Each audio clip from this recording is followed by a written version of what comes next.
एबे अंचल पाणीपाग विज्ञान केन्द्र पक्षर एक बड़ खबर सामना को आसी तो बर्तमान दर्शन मिली राज्य में आज बढ़ वर्षार परिमाण आज आसंता सप्ताह पर्यंत राज्य में कालबैशाखी प्रभाव में बिजुली घड़घड़ी सहित वर्षार आशंका रही। आज विशेषकर 13टी जिला को बिजुली घड़घड़ी सहित प्रबल वर्षा येलो वार्निंग जारी कर तेज आग को केउं सब जिले में अधिक मात्रा वर्षा रही केउं सब जिला को बिजुली घड़घड़ी संभावना रही ताने भिडियो संपूर्ण अपडेट जाना बास्ता पूर्व भिडियो को लाइक करूँ सांग सहित भिडियोटी को बहु मात्रा शेयर करूँ। आपण मैंने जदि आम चैनल पर नुआ प्रथम थर पर भिडियो को देखुं ताले आम चैनल को सब्सक्राइब कर पाखर आसुवा बेल चिन्ह को दबाई रखिए और केउं जिले भिडियोटी को देखुं कमेंट माध्यम निहाती जनइबे।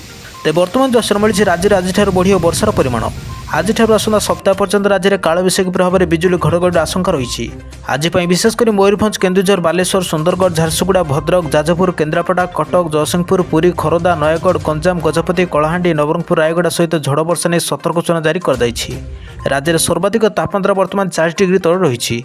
प्रभाव राज्य में विभिन्न स्थान में पाग मेघुआ सहित झिपिझिपि वर्षा आशंका रही। सेपटे दक्षिण अंडमान सागर और यार पार्श्ववर्ती अंचल में एक घूर्णिबल सृष्टि होती है। छड़ा दक्षिण पश्चिम उत्तर प्रदेश और यार पार्श्ववर्ती अंचल सहित उत्तर अभ्यंतर ओडिशा सहित पूर्व मध्य प्रदेश में एक घूर्णिबल सक्रिय रही। यह प्रभाव में आसंता 17 तारीख जाए राज्य में विभिन्न जिला मानकर वर्षा आशंका रही।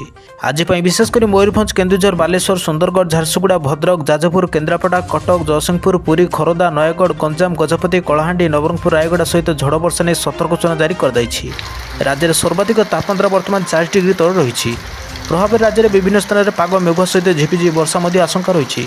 सेपटे दक्षिण अंडमान सागर और यार पार्श्ववर्ती अंचल में एक घूर्णिबल सृष्टि होती है। छड़ा दक्षिण पश्चिम उत्तर प्रदेश और यार पार्श्ववर्ती अंचल सहित उत्तर अभ्यंतर ओडिशा सहित पूर्व मध्य प्रदेश में एक घूर्णिबल सक्रिय रही।